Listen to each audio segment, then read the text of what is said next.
This week on ANN, Adventist technologists across Africa address local IT needs. Young adults in Eastern Europe learn valuable life skills. And Syrian refugees find shelter with the assistance of the Adventist Development and Relief Agency. These stories and more coming up.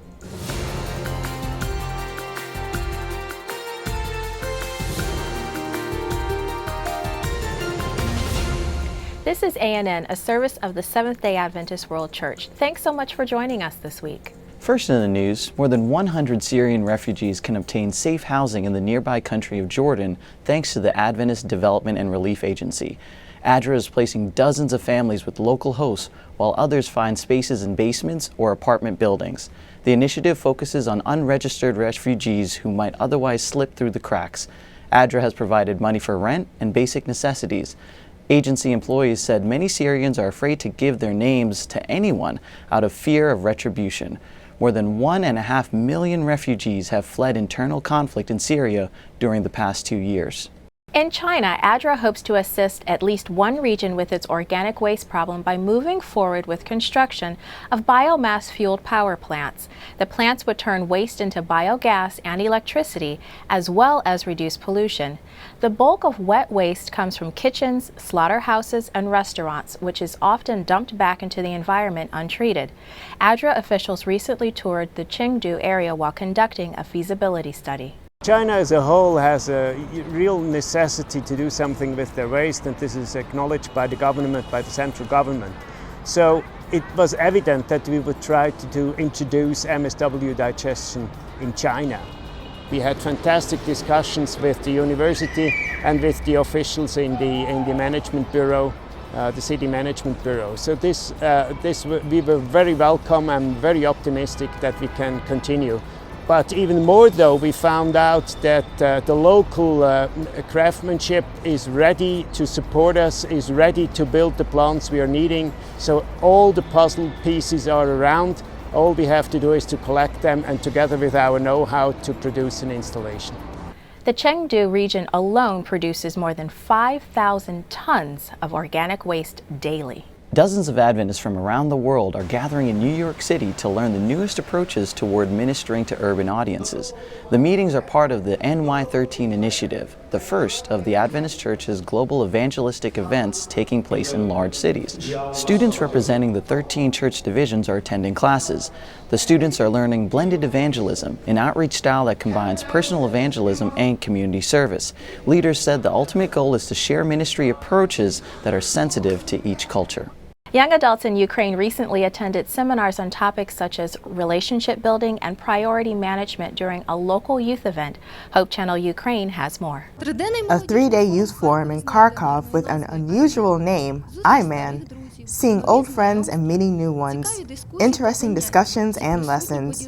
There were two opinions among all participants about the interpretation of I-Man. Some people said it meant I am a male. Others insisted on the meaning I am a person. But an organizer of this forum gave quite a different explanation to I-Man. Letter I makes the next word special. In this case, Ukrainian conjunction I is next to the word man in English. He or she who lives without God and does not know the meaning of life is just an average person. When an individual meets Jesus and gets to know the Lord, he becomes a special man whose life becomes different. Such a man knows the meaning of life. So we called our forum I-Man, to tell of our purpose, to be special people. The youth broadened their minds, listened to seminars about how to establish a clear and frank relationship, and organizers said you can learn anything from anyone, no matter their education or social standing. Some participants of the event shared their expressions. I liked the hall, especially how it was decorated in a creative and modern way. The program wasn't too overwhelming, and I had time to speak to my friends. I liked everything, especially the food. It was great. Most of all, I liked the seminar where it said that every one of us is not the center of the universe, that we must set our priorities correctly or rethink and reorder our priorities. As Johann Schiller said, a man develops as much as his aim develops. From man to I-Man, every person decides himself if his purpose can be developed. Adventist computer technologists recently met for the first All-Africa IT conference. The professionals discussed topics such as security concerns and network strategies for the region. Attendees said the conference was both groundbreaking and much needed. We've discussed very key issues governing IT. And we talked about governance, we talked about unified threat management, we talked about how we can collaborate. We are looking at forming one large African IT department where we have people with different skills collaborating, working on various areas that is going to enhance mission. Bottom line is collaboration for mission. Church leaders in the InterAmerican division recently honored the contribution of the region's lay people in the area of evangelism, presenting several church members with awards during the executive committee meeting held earlier this month. 2 lay evangelists also led out in part of the executive committee, marking the first time in division history that lay members chaired and served as secretary for that body. Evangelist Alejandro Tamé said he appreciated the gesture as a demonstration of the value the division places on lay people's contributions to ministry. Coming up, a story of tragedy and healing in Message Magazine.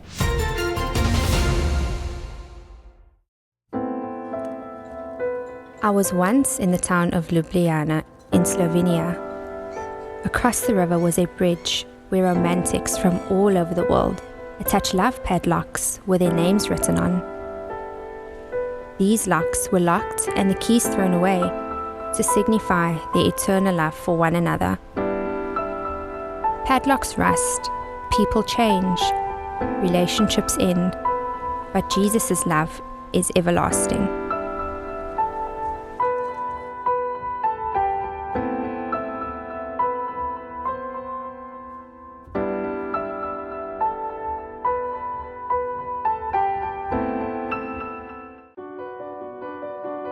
My daughter was sick and she had to go to the hospital. And I was still working outside of the home. So my job, they didn't trust me. They felt that I wanted to stay home so bad with my kids that I would lie or I would, cheat their time in order to be home with my children. And when people don't trust you like that at a job, that just makes you feel like, why should I even be here? So again, I prayed and I asked God to just please help me out of this situation. Please, I know you know the answer. I don't know what else I could do. 14 young adults from around the world are coming together in one city. Their mission? Rolling up their sleeves and hitting the streets to help others wherever and whenever they are needed. Follow these urban missionaries as they share their love and their time with people in need. Join them as they create lifelong friendships and share God's love this year in New York City. 1 year in mission, NY13.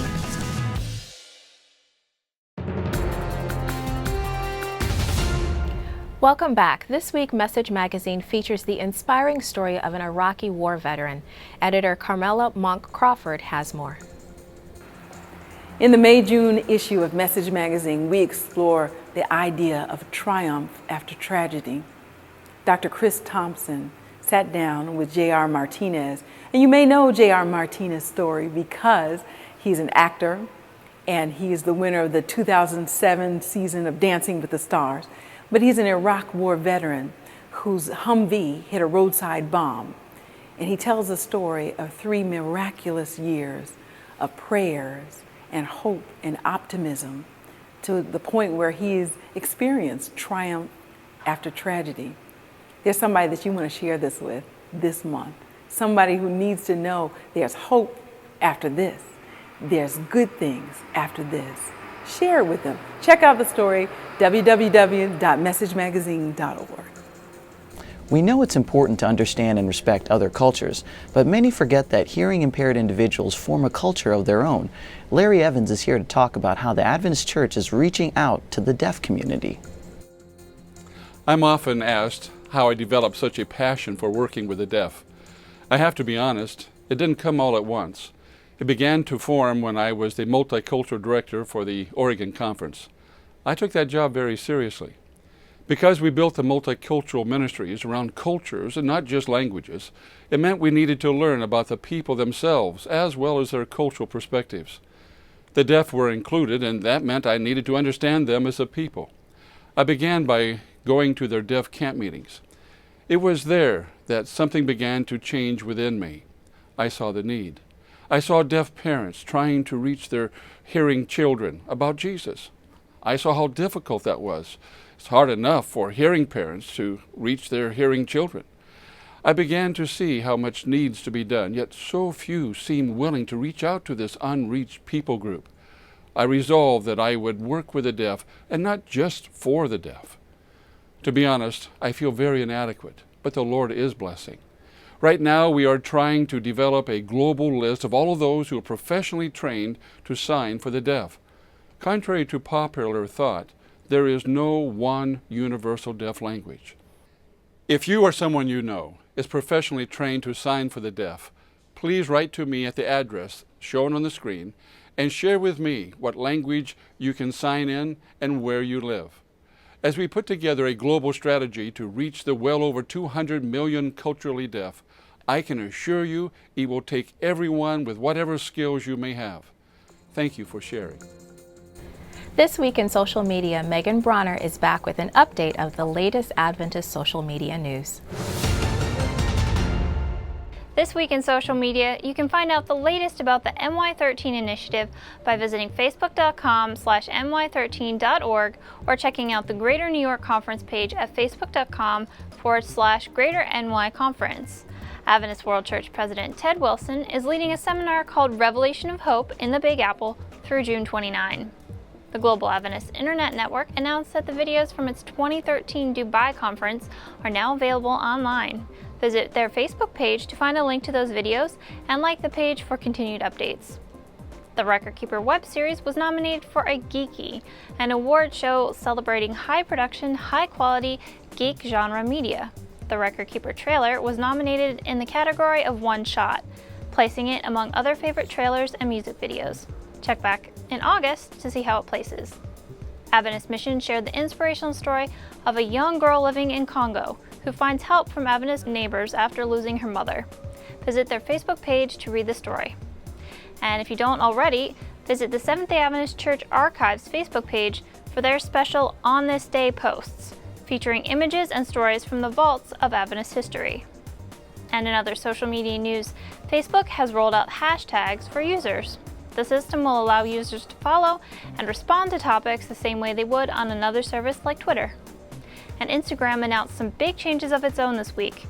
The picture-sharing social network is adding a video function to its app. And that's your social media news for this week.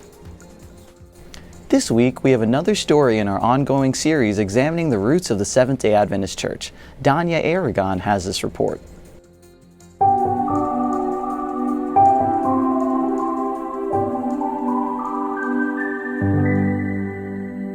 The Truth About the Sabbath was published in a pamphlet that made its way to the hands of a man named Joseph Bates. Joseph Bates was a sea traveler and a very interesting source of news for this whaler city. One time, as he was crossing the bridge that used to be in this exact same spot, he met his friend James Madison Monroe Hall. One time, James asked him, "Captain, what are the good news?" And he answered, "The good news is that the seventh day is the Lord's day." And that is how he shared the good news about the Sabbath. Fairhaven is the home place of Joseph Bates. And of course, the three founders of the Seventh-day Adventist Church, Joseph Bates, James White, Ellen White, each played a role. Ellen White had a prophetic voice, we've talked about that. James White was the organizer, publisher, the mover and shaker of the movement. Joseph Bates in the early years was the theological founder. He's the one who was bringing together the theological framework in a very unique way. It's the Sabbath that comes finally through him, of course, to him and then through him in the movement. And then the sanctuary linking to the Sabbath is Joseph Bates again, this idea of the importance of proclaiming the Sabbath in the last days. These are theological core concepts that come from Joseph Bates. Among those who experienced a great disappointment, a young girl received a special mission. Every major epoch of sacred history has had a prophet who's saying, hey guys, something's about to happen. Now, look, would it be logical for a God who has done it here, here, here, here, before the greatest event in the history of the human race, in other words, the return of Christ, visible, personal return of Christ to earth, would it be logical for God to say, you know what, I had him down here, but I don't need a friend now. You just figure it out.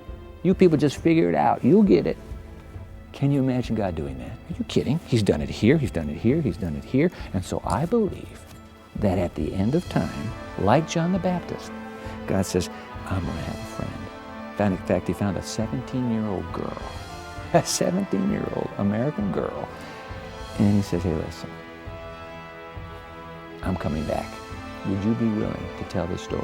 Was Ellen White the basis of the Seventh-day Adventist Church?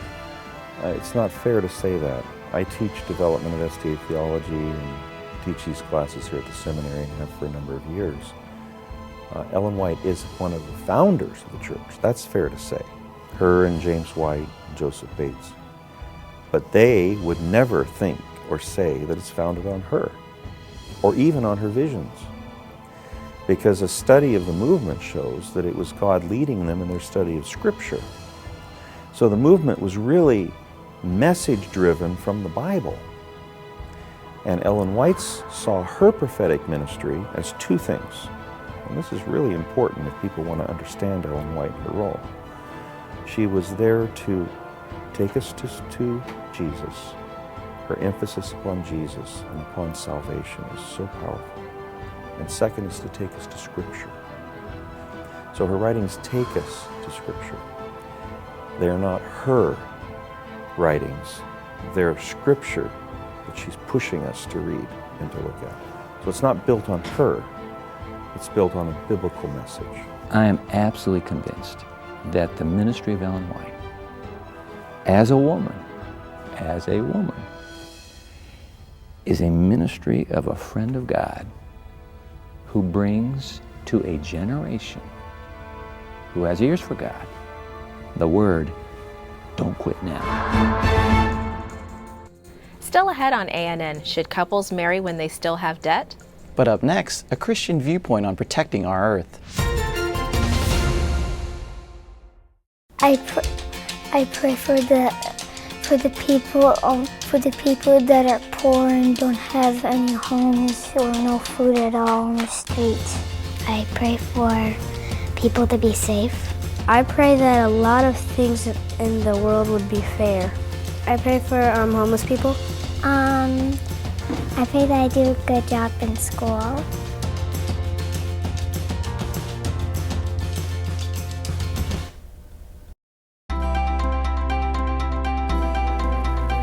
It's the all-new, updated In Prayer app, reminding you to pray at 7 a.m. and 7 p.m. 7 days a week. Prayer requests and stories, the daily devotional, all the latest videos, and social media integration through Facebook and Twitter, plus many more features. Now available free for iPhone, iPad, and Android. The Great Controversy as a book puts into perspective the relevancy, the importance of the Bible in the life of a Christian. This book drew me closer to the Bible and made me make a commitment I have never made at any other time in my life to studying the Bible more than any other time.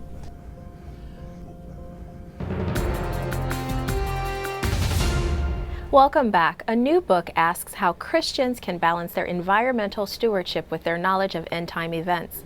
Timothy Standish has more.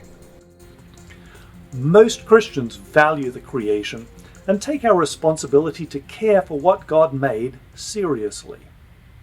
At the same time, understanding how to care for our world from a biblical perspective requires some careful study. How do we react to the extreme environmental activism espoused by some, or the cavalier attitude toward our environment exhibited by those at the opposite extreme? For the first time, the Adventist Church has produced a book written by Christian experts on the environment. This book is entitled Entrusted: Christians and Environmental Care. Chapters cover a broad range of topics, digging deep into each one. Chapter 5 asks, why should Christians practice environmental stewardship if this world will be destroyed? Chapter 8, how should Christians treat animals in research?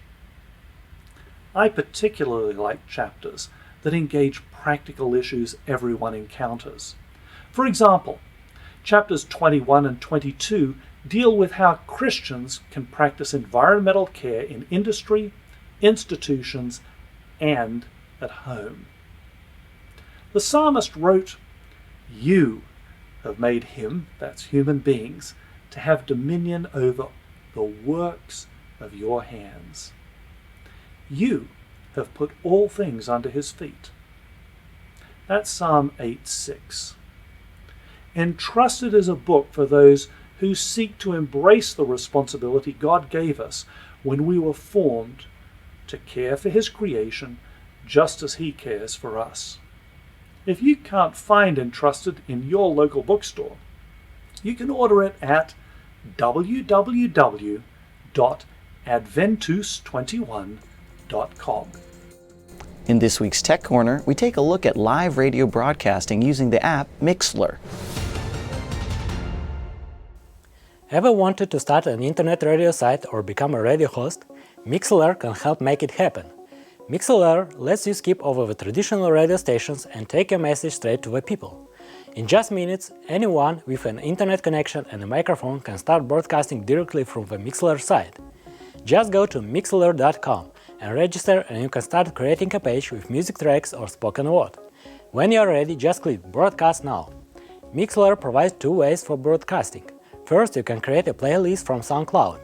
Create your own playlist, then broadcast it live. If you want to broadcast from your computer, just download the free MixLar broadcasting app. Make sure to set a title, add tags to help people find your page. Within just seconds, you are ready to broadcast live. To make it easier for people to find your online radio, share your MixLar broadcasting link on Twitter and Facebook. You can also embed the MixLar player on your website. MixLar offers other great options like saved recordings and scheduled broadcasts. You can also let listeners post comments underneath any live broadcast. MixLar provides a free plan with high-quality audio and a 24-hour queue. This will work well for many people. If you need more, you can upgrade to a paid plan. To learn more, just go to MixLar.com. Use MixLar and let the voice of great hope be heard. Managing debt is a key concern among newly engaged couples. Willie and Elaine Oliver from the Adventist Church's Family Ministries Department look at one aspect of fiscal responsibility. You know, invariably we get asked the question a lot, should we be out of debt before getting married? You know, that's a great question. And one of the things that we know today is that a lot of young adults come out of college and they have a high level of debt. In fact, most college students come out of college owing about $25,000. So if they were to wait until all that debt was paid off, then possibly it would be a long time before getting married. So I think the answer to that question is, one, young adults need to learn how to manage debt and not to have more debt than is necessary. And some debt, like educational loans, is probably good debt, but they should really stay away from credit card debt. Okay, and if you're doing education loans, I think you should try to keep them at a minimum and not just get loans for the sake of having money to buy cars and to buy other things. That's right. Also, we need to understand that when we say, should we be out of debt? Well, some people may never get married if they have to wait until they're out of debt. But what kind of debt do you have? Is it debt that you can manage? With that debt that you have, can you still pay rent? Or can you still buy food? Or can you still pay for transportation? So the operative word here is that we need to be careful, and yet, depending on the kind of debt that we have, we need to have good debt and be judicious so that it's not overbearing and overtaxing on our relationship. Right. And I would recommend also that they have a plan to get out of debt. So if you are in debt, it would be helpful to also have a plan. In a new video series, Adventist World Church President Ted Wilson invites viewers to accept God's many gifts. This week, we look at the gift of our Earth made new.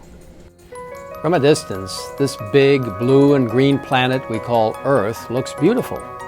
But looking closer, in addition to beauty, we see ugliness, pollution, death, and destruction. Thankfully, God promises in His Word that He will create new heavens and a new earth. If you accept Christ's gift of salvation, one day you'll see the earth the way it was intended to be, pristine, pure, and without blemish or pollution. God will wipe away all tears from our eyes and will provide an eternal home for those who have been redeemed. He will provide a perfect environment for everlasting life, love, joy, and learning in His presence, for God Himself will dwell with His people. In faith, let's look forward together to receiving the marvelous gift of God's new earth.